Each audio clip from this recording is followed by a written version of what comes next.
অনেক আলোচনা সমালোচনা, তীব্র সমালোচনার রোষানলে পড়ে সরকার অবশেষে সিদ্ধান্ত নিতে চলেছে হামের টিকা কেন কেনা হয়নি, কেন সেখানে অর্থ বরাদ্দ করা হয়নি, কেন দেশকে মহামারীর দিকে ঠেলে দেয়া হলো, সেই ব্যাপারে সরকার তদন্ত করবে।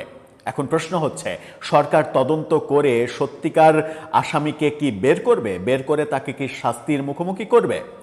সেই প্রশ্নের উত্তর এখনো ধোঁয়াশা। প্রধানমন্ত্রীর তথ্য উপদেষ্টা নিশ্চিত করেছেন যে এই তদন্ত হবে। স্বাস্থ্য উপদেষ্টাও সেটা বলেছেন, কিন্তু স্বাস্থ্য উপদেষ্টার বিভিন্ন সময়ের বিভিন্ন বক্তব্য আমাদেরকে কনফিউজড করেছে। এরই মাঝে গতকালকে প্রধানমন্ত্রীর আরেকজন উপদেষ্টা যে বক্তব্য দিয়েছেন এই হামের টিকা নিয়ে, সেটাও বিভ্রান্তি তৈরি করবে এবং এই তদন্ত প্রক্রিয়া সঠিক দিকে চলবে বলে মনে হয় না। এরই মাঝে রাজশাহী থেকে এসেছে ভয়াবহ খবর। রাজশাহীতে মৃত্যুর হার সব থেকে বেশি, সেটা নিয়েও খবর করেছে দৈনিক পত্রিকা। চলুন, কি হচ্ছে প্রফেসর ইউনূসের এই হাম কেলেঙ্কারি নিয়ে? অবশেষে তদন্ত যদি হয়, তাহলে সেই তদন্তে কি বেরিয়ে আসবে নূরজাহান বেগম, প্রফেসর ইউনূসরা এর জন্য দায়ী এবং তাদেরকে শাস্তির আওতায় আনা হবে? সেই আলোচনাই করবো এই ভিডিওতে। থাকবেন পলিটিক্স টিভির নিয়মিত আয়োজনে।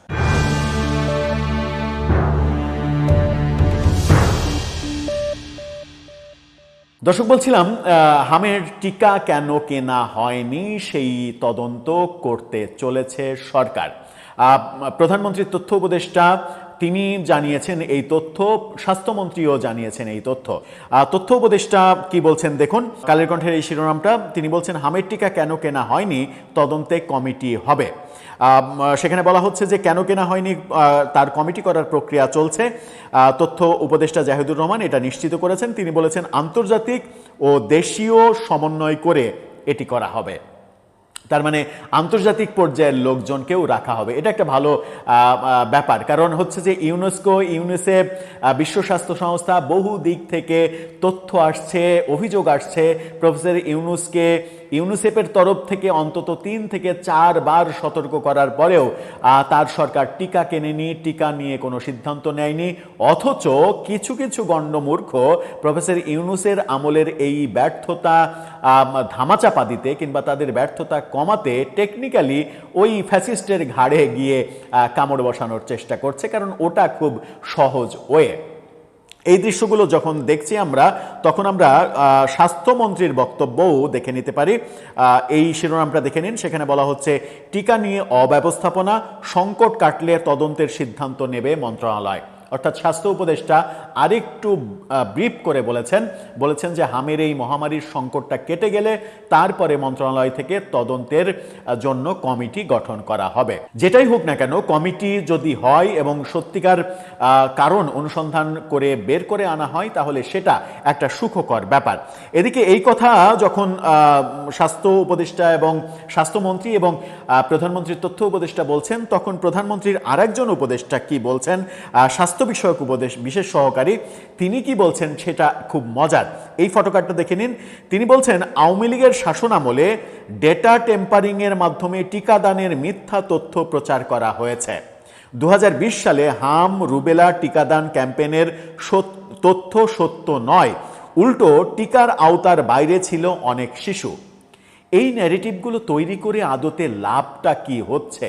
কারণ আওয়ামী লীগ আমলের সমস্ত কর্মকাণ্ড যদি ভুল হয়, সব কিছুতে যদি ব্যর্থতা থাকে, আমি ধরে নিলাম পদ্মা সেতু করেনি, কর্ণফুলী টাওয়ার করেনি, টানেল করেনি, এদিকে কি বলবো, মেট্রো রেল করেনি, এলিভেটেড এক্সপ্রেসওয়ে করেনি, কোনো কিছু করেনি, সারা দেশে 4 লেন 8 লেনের সড়ক করেনি, কোনো কিছু করেনি, সব টাকা রূপপুর পারমাণবিক বিদ্যুৎ কেন্দ্র করেনি, তার পুরো টাকা মেরে দিয়েছে, সব মেনে নিলাম।